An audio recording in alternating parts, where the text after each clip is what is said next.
శశిరేఖ వంటింటికి స్వాగతం.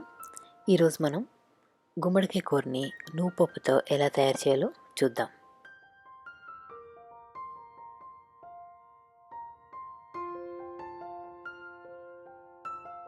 ఈ గుమ్మడికాయ కూర చేయడానికి ఒక ప్యాన్ తీసుకుని దాంట్లో 1 టేబుల్ స్పూను కొబ్బరి నూనె తీసుకుని మీడియం ఫ్లేమ్లో వేడి చేయాలి.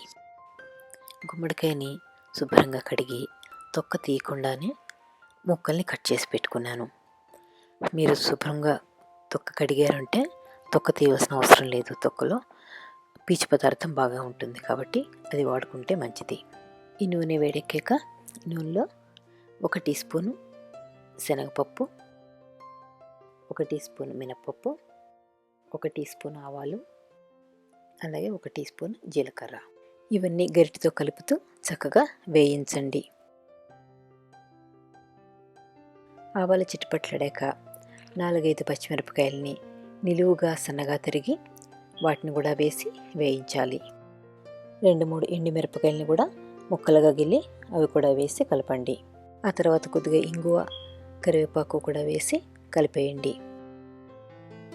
ఇప్పుడు కట్ చేసి పెట్టుకున్న గుమ్మడికాయ ముక్కల్ని వేసి ఒకసారి కలిపేయండి. ఇప్పుడు 1/2 చెంచా పసుపు, సరిపడా ఉప్పు వేసి కలిపేయండి. 1-2 టేబుల్ స్పూన్లు నీళ్లు కూడా పోయండి. అంతకన్నా ఎక్కువ పోస్తే కూర ముద్దైపోతుంది. ఒకసారి అన్నీ బాగా కలిపి మూత పెట్టి మీడియం ఫ్లేమ్లో ఒక 10 నిమిషాలు ఉడికించండి. ఒక 10 నిమిషాల తర్వాత కూర మూత తీసి ఒకసారి కలిపి చూడండి. కూర ఉడికిందేమో. ఇంకా ఉడకపోతే కనుక మూత పెట్టి మరి కొద్దిసేపు ఉడికించండి. ఒకవేళ కూర బాగా పొడిగా ఉంటే కనుక నీరు తడి ఏమీ లేకుండా ఉంటే మళ్ళీ ఒక 2 టేబుల్ స్పూన్లు నీళ్లు కలపండి.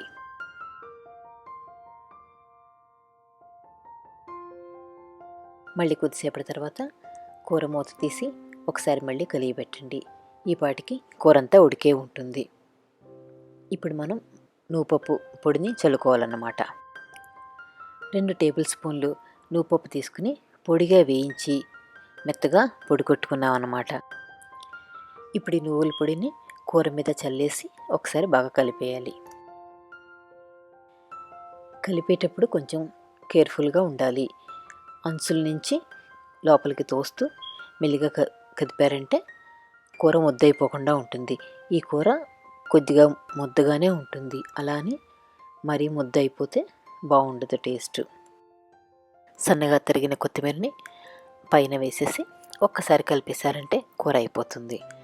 చూసారుగా, ఇది తొక్కతో పాటు ఉడికించాం మనం. అవి కూడా చక్కగా ఈజీగా ఉడికిపోయాయి. ఈ కూర చాలా సింపుల్గా అయిపోయింది కదా.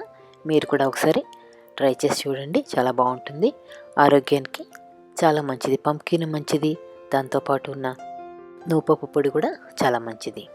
ఈ కూర మీకు నచ్చినట్టయితే కనుక లైక్ చేసి, షేర్ చేసి, కామెంట్ చేయండి. సబ్స్క్రైబ్ చేయడం మర్చిపోకండి. నా వెబ్సైట్ sesrekhaskitchen.comలో మీరు నా ఇంగ్లీష్, తెలుగు వీడియోలు అన్నీ చూడగలరు. Thank you for watching my video.